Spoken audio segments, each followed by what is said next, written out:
Bollywood silver screen presenting AROG। इस कहानी की शुरुआत होती है इस्तांबुल से, जहां पर हमें आरिफ नाम के एक आदमी को दिखाया जाता है जो अपनी जिंदगी में अपनी पत्नी के साथ बहुत खुश है। एक दिन उसके पास उसका पुराना दोस्त लॉगर आता है और आरिफ से कहता है कि मैंने आसपास एक बहुत ही अजीब चीज देखी है, वो चीज मैं तुम्हें भी दिखाना चाहता हूँ। और इसके बाद लॉगर अपने असिस्टेंट के साथ आरिफ को लेकर उस जगह के लिए निकल पड़ता है, लेकिन जल्दी आरिफ को पकड़ लेते हैं और एक मशीन के साथ उसके हाथ पैर बांध देते हैं। दरअसल ये एक टाइम मशीन है। लॉगर आरिफ की पत्नी को बहुत पसंद करता है, वो उसे पाना चाहता है, इसीलिए उसने चाल चली है। इसके बाद लॉगर एक मशीन के ऊपर लेटकर अपना पूरा हुलिया बदल देता है। अब वो हूबहू आरिफ की तरह है। वो आरिफ से कहता है कि अब मैं इस नए रूप में, जो कि तुम्हारा है, तुम्हारी पत्नी से मिलूंगा और वो मेरी हो जाएगी। ये सुनकर आरिफ को बहुत गुस्सा आता है, वो जोर से चिल्लाता है, लेकिन अब वो टाइम मशीन शुरू कर देते हैं, जिसके बाद ये आरिफ को इस वक्त से पास्ट में 10 लाख साल पीछे भेज देते हैं। आरिफ जिस काल में, जिस समय में पहुंच चुका है, ये डायनासोर युग है। यहाँ पर चारों तरफ खतरा है। आरिफ इस जगह पूरी तरह से अकेला होता है। तभी वहाँ पर कुछ एप्स आते हैं जो कि बहुत फ्रेंडली होते हैं। आरिफ उनके साथ खेलने, उन्हें बातें समझाने की कोशिश करता है, लेकिन उनके अंदर इतनी समझ नहीं होती। आरिफ उन्हें बहुत कुछ सिखाना चाहता है, जो एप सीखना भी चाहते हैं, लेकिन इसका कोई भी फायदा नहीं होता। उनका दिमाग इंसानों की तरह विकसित नहीं होता। अब आरिफ इनके साथ ही रहना शुरू कर देता और सर्दियां आ जाती है। सर्दियों का टेम्परेचर बहुत ज्यादा डाउन होता है। सर्दियां किसी तरह से यहाँ पर बिताने के बाद जब गर्मियां आती है तो आरिफ को एहसास हो जाता है कि उसे यहाँ से आगे मूव करना होगा, उसे इंसानों को ढूंढना होगा, क्योंकि वो इन एप्स के साथ पूरी जिंदगी नहीं बिता सकता। और आज तक उसने जो भी एप्स को सिखाया होता है, उन्होंने अच्छे से नहीं सीखा होता।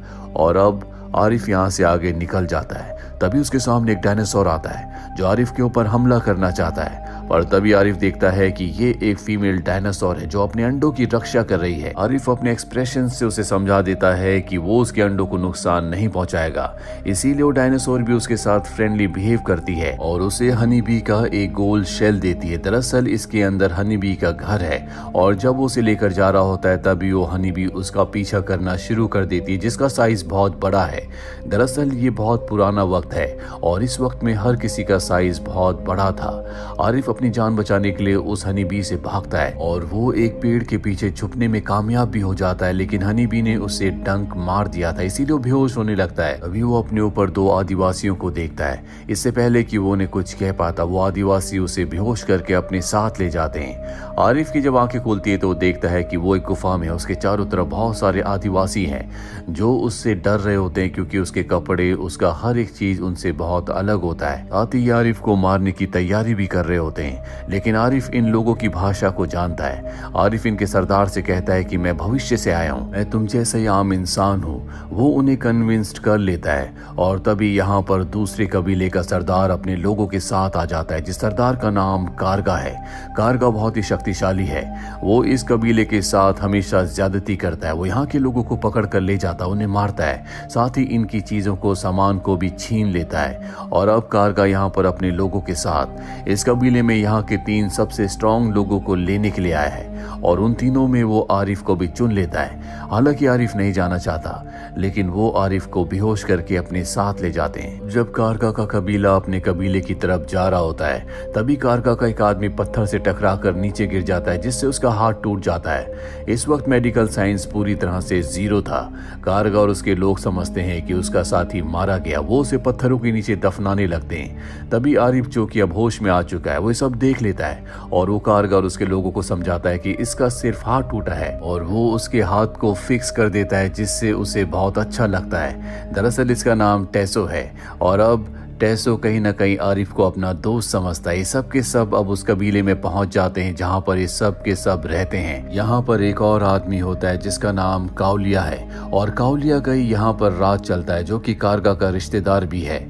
और आरिफ ने जिस आदमी के हाथ को फिक्स किया था, वो काउलिया का ही बेटा है। काउलिया अपने बेटे टेसो को अपने पास बुलाता और उसे एक मुखौटा दिखाता और कहता है कि ये मुखौटा तुम्हारे कमरे में मिला था।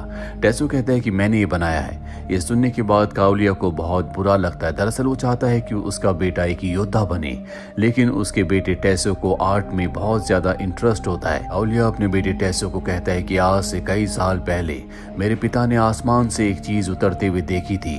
जब वो उसके पास गए तो उसमें से कुछ लोग बाहर निकले जिन्होंने मेरे पिता को एक फुटबॉल दी, और जब वो वापस जा रहे थे तो मेरे पिता उन्हें अलविदा कहने के लिए उनके उड़न खटोले की तरफ बढ़े, जिसकी गर्मी से झुलसकर उनकी मृत्यु हो गई। इसीलिए मुझे हर एक नई चीज, हर एक नई इन्वेंशन से नफरत है। साथ ही काउलिया को यह भी लगता है कि उसके पिता अब भी स्वर्ग में है, इसीलिए उसने बाहर एक बहुत बड़े टावर को बनवाया होता है जो आसमान की गहराइयों में जा रहा होता है। उसका मानना ये होता है कि कोई अगर उस टावर के ऊपर जाए, उसके पिता को बुलाए, तो उसके पिता जिंदा हो जाएंगे, और इसीलिए वो आरिफ और उसके दो साथियों को दूसरे कबीले से यहाँ पर लाया होता है, क्योंकि वो चाहता है कि उन तीनों में से कोई उस टावर के ऊपर चढ़े। आरिफ कहता है कि मैं इस टावर के ऊपर जाऊंगा, और अब वो उस टावर के ऊपर चढ़ना शुरू कर देता है। जल्दी वो टावर के टॉप पर पहुंच जाता है जहां पर एक आदमी होता है, जिसे देखकर आरिफ हैरान हो जाता है। उसे लगता है कि ये काउलिया का पिता है, और ये वो आदमी होता है जिसे काउलिया ने आरिफ से पहले यहाँ पर भेजा था। ये आदमी आरिफ को देखकर ऊपर से नीचे गिर जाता है, और अब आरिफ को समझ में आ जाता है कि ये सिर्फ एक भ्रांति है, एक वहम है। इसीलिए वो वापस नीचे आ जाता है, जिसे देखकर सब के सब बहुत खुश होते हैं, क्योंकि आज तक कोई भी आदमी ऊपर जाने के बाद वापस नहीं आया। आरिफ ही पहला इंसान है जो वापस आया है। आरिफ को देखकर सब के सब बहुत खुश हो जाते हैं, और तभी उसके पास काउलिया आता है। वो पूछता है कि मेरे पिता ऊपर थे कि नहीं।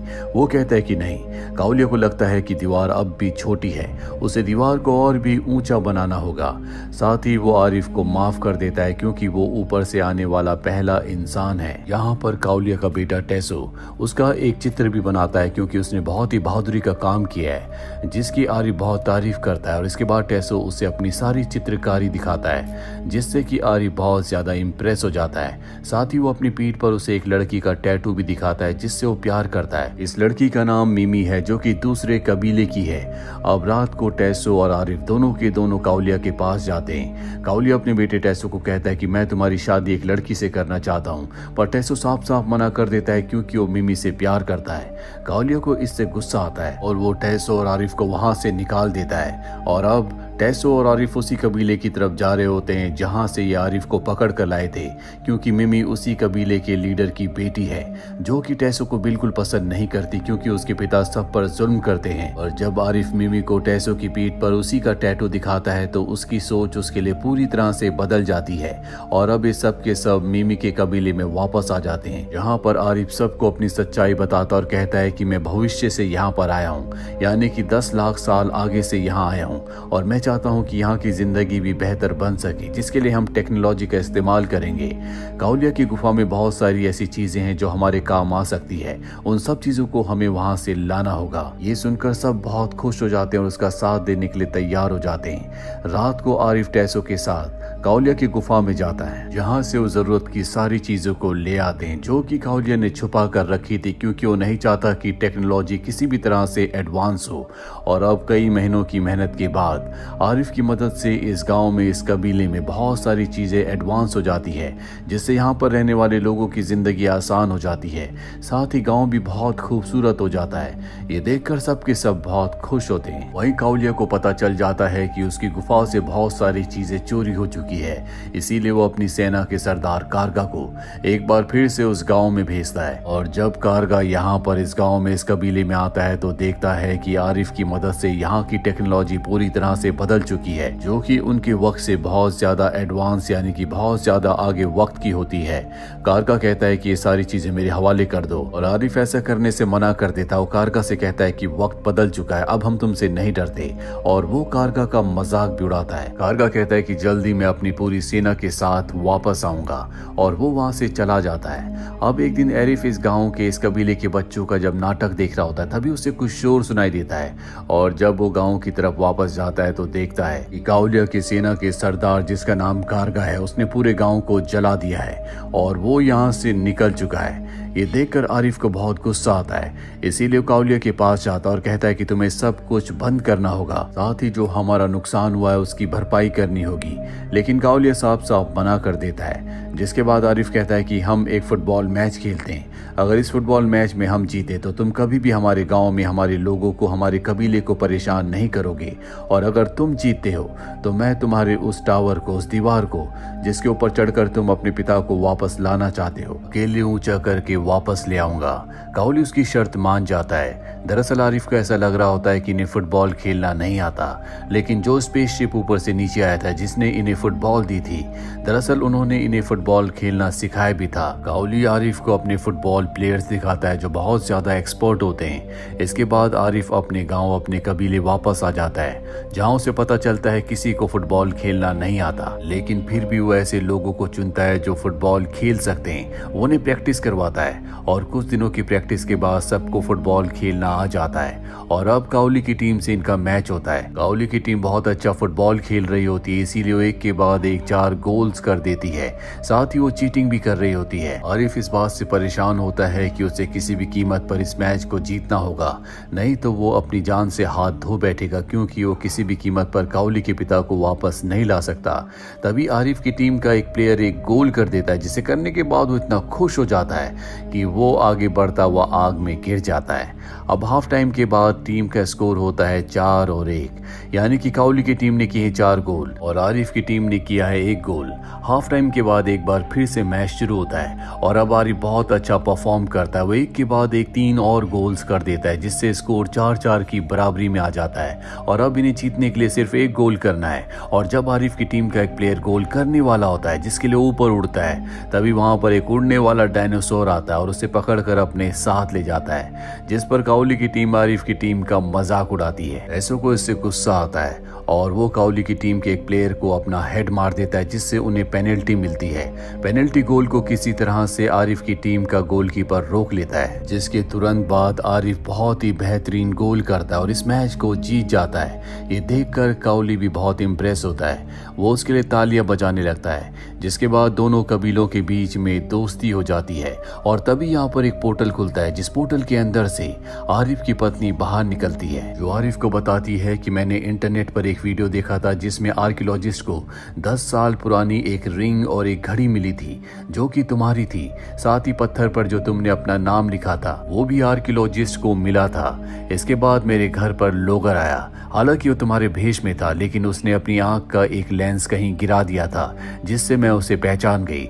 मैं उसे गन पॉइंट पर लेकर उस जगह पर आई जहां से उसने टाइम मशीन से तुम्हें इस वक्त में भेजा था, और मैंने उसे मजबूर किया कि मुझे भी वो यहाँ पर भेजे, और अब मैं तुम्हें वापस लेने के लिए आई हूँ। ये सुनकर आरिफ को बहुत खुशी होती है और अब वो यहाँ पर सभी लोगों को अलविदा कहता है और अपनी पत्नी के साथ अपने वक्त में वापस चला जाता है, जहाँ पर लोगर भी है, और वो लोगर को उसी की टाइम मशीन से 10 लाख साल पीछे भेज देता है, जहाँ से वो वापस प्रेजेंट में आया है। वहाँ पर कबीले वाले देखते हैं कि आरिफ एक बार फिर से वापस आ चुका है, क्योंकि लोगर उसी के भेष में होता है, पर जल्दी वो समझ जाते हैं कि ये लोगर नहीं है।